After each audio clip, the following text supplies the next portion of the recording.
Good morning, hassle-free family. I am here today talking about the Reconnection Challenge. So my name is Diana Dutcher. If we haven't met yet, I'm super glad that you are here.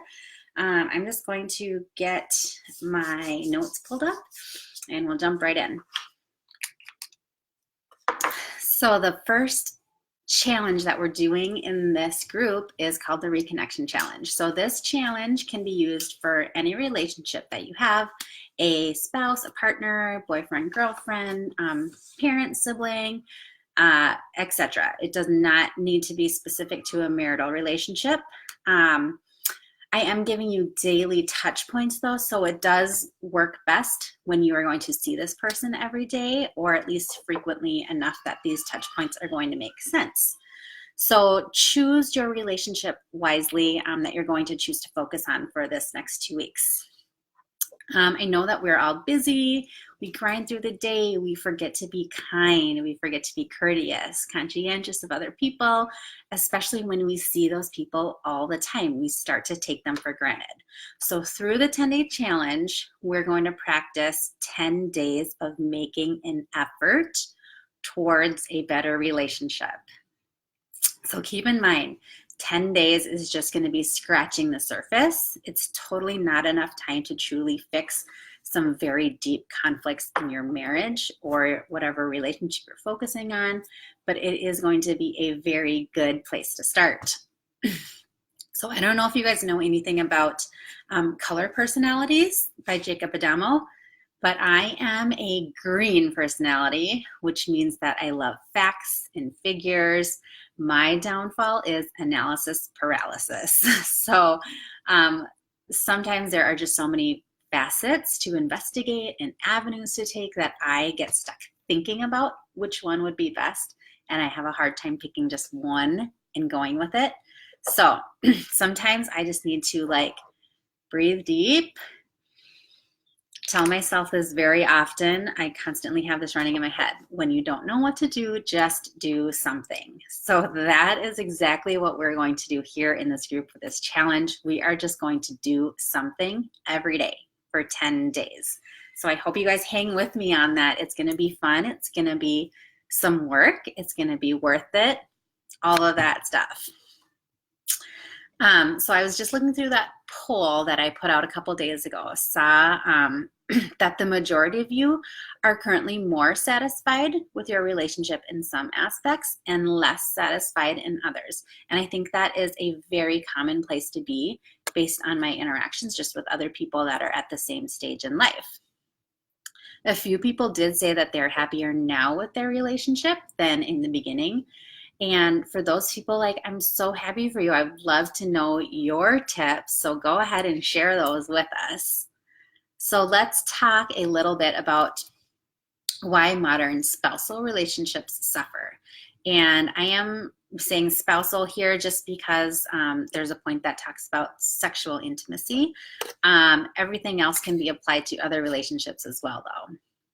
So as I go through these, would you do me a favor if you see yourself in any of these points that I'm going to talk through? Would you give me a thumbs up or a heart or something? Comment with the things that resonate with you, just so we can kind of get a feel for where everyone is at in the group. So number one, overstepping boundaries or trying to change each other. Just think about how much of your interaction during the day is spent trying to correct your partner's behavior. How do you feel when they try to change your behavior? Number two, lacking complete communication, because we tend to fall into an ineffective way of speaking at one another and using language that inadvertently disrespects the other person. Number three, declining occurrences of sexual intimacy. We're not going to address sexual intimacy during this challenge, but most of you know what I mean when I make this point. And just in case you guys are jumping in right now, we're just talking about some reasons that modern relationships fail. So number four, redirected attention to activities or hobbies. This comes off as feeling like you're just busy with other things, when to the other person, it feels like you are just very distracted and not paying attention to them.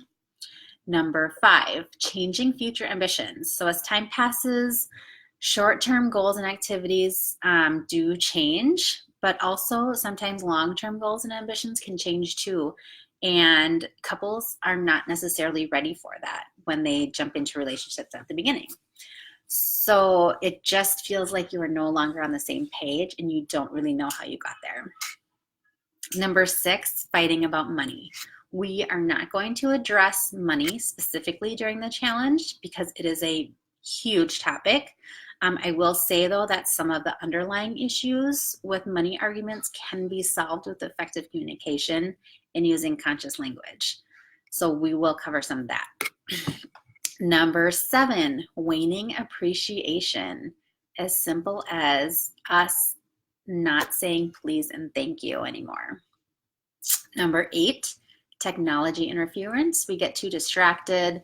There's just too many ways to find entertainment while we're still at home and while the other person is still there, even like sitting side by side to each other. If you're both looking at your phones, it does not equal quality time together.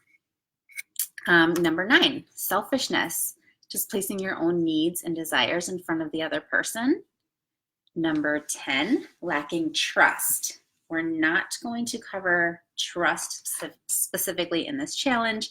It's often way more deeply rooted than the things that we are going to get at in the next 10 days. And also, I just don't personally have the expertise to take you through something like that. Number 11, losing control of anger. So this is something that couples need to address just with the issue at hand. They need to stay on topic and keep calm. Also super important, if this is an issue in your relationship, to consider one another's feelings, avoid defensive behaviors, avoid offensive language, and just listen. So we are going to address these types of issues with a few of the daily challenges. So I also want to touch on some piece of advice that are just like total crap. Rules that you have heard and probably break, and then you get into this like feeling guilty about breaking them because someone somewhere along the way told you that this was like a rule of relationships. So right now I am giving you permission to just break these rules from here on out. Don't even consider them rules if you can get that part out of your head. They just don't necessarily serve us well. So number 1, have you heard this? Don't go to bed angry. I don't know how you feel about that, but I personally sometimes, if you're at the point where you guys are just so angry, you're not making any progress in your conversation, sometimes you just need to take a break. It's okay to just go to your corners, go to separate bedrooms, take a breather from each other, get some rest. Maybe the anger is just exacerbated by lack of sleep. So it sometimes is okay to just go to bed angry. You might just need that rest and that breather. Number 2, you always have to say, I feel. And I will say that Joe and I heard this a lot when we were going through like our pre-marriage sessions, just to like figure out how we wanted to communicate with each other. And our mentor couple was saying like, you should always say like, I feel this, I feel that. So the other person knows that you're not just picking on them, but that you actually like have a feeling associated with it. And you know what? Like that is really good advice for some scenarios, but not always. Sometimes it's just okay to say that you need some help. Say the laundry room is always a mess. You don't have to tell your partner like, hey, leaving the laundry room a mess makes me feel really disrespected. Because I mean, that might not even resonate with them and that might not be true. Sometimes it's totally okay to just like have a list of things that need to get done in the house and ask them to pitch in. Part of being in a relationship is shared work. So it's okay to just ask for that help when things need to get done. Number 3, have you heard people don't change? Well, I think that's total crap because like, yes, people totally change. It's true that some life aspirations people have, like the desire to become a parent or not become a parent, like that might not ever change. but people are completely able to learn and grow at any age. So if you are allowing unacceptable behavior in your relationship with the excuse that people don't change, then it's just this cycle of enabling that behavior. And you just have to decide if enough has been enough. It's okay to set boundaries to protect yourself from unacceptable behavior. But please, I just don't want people to hide behind that rule that people don't change, because it's really not a rule. Go ahead and just disregard that. Number 4, have you ever heard apologize even if you aren't sorry? And my thought is, please don't do that. If you're not sorry for something, don't apologize, because the other person can tell if it's fake. Nobody likes being patronized. I struggle with this one, like especially with my kids, because we're so conditioned to just jump in. Anytime like something wrong happens, we jump in and we make someone say that they're sorry. But honestly, like, what good does that do? Not a whole lot. Instead, I think we should like reframe that scenario, use different techniques to convey what we really want that experience to look like. So we're going to talk more on that later. Just hold your questions on that one. Number 5, that you always have to let them know how you feel. So this is getting back to one of the previous rules too. Truth is, you don't always need to tell them how you feel about every little thing. So just an example, sometimes I get annoyed and frustrated that my husband wants to watch like 10 straight hours of football in the fall. But on other days, I really like that he wants to watch 10 straight hours of football, because it gives me a chance to do other stuff on my own, especially if the kids are napping. In that scenario, like, the problem isn't him. It's just me figuring out exactly what I want, or if I need something, I'm not asking for it. But when Sunday rolls around, I don't need to tell him like how I'm feeling about him watching football, if that's what we've agreed is going to happen that day. Okay, so question, how much of this pertains to your relationship that you have in mind? So remember just to comment with the things that are resonating with you, so we can get a feel for where everyone is at. So during this challenge specifically, we are going to practice saying thank you. We're going to give the other person our full attention at least one time per day. We're going to tether back our true feelings sometimes if they don't truly need to be spoken. We're going to practice being considerate and putting that other person first. We're going to lighten up. So this challenge, it is not about what you are getting in return. It's about what you are willing to give.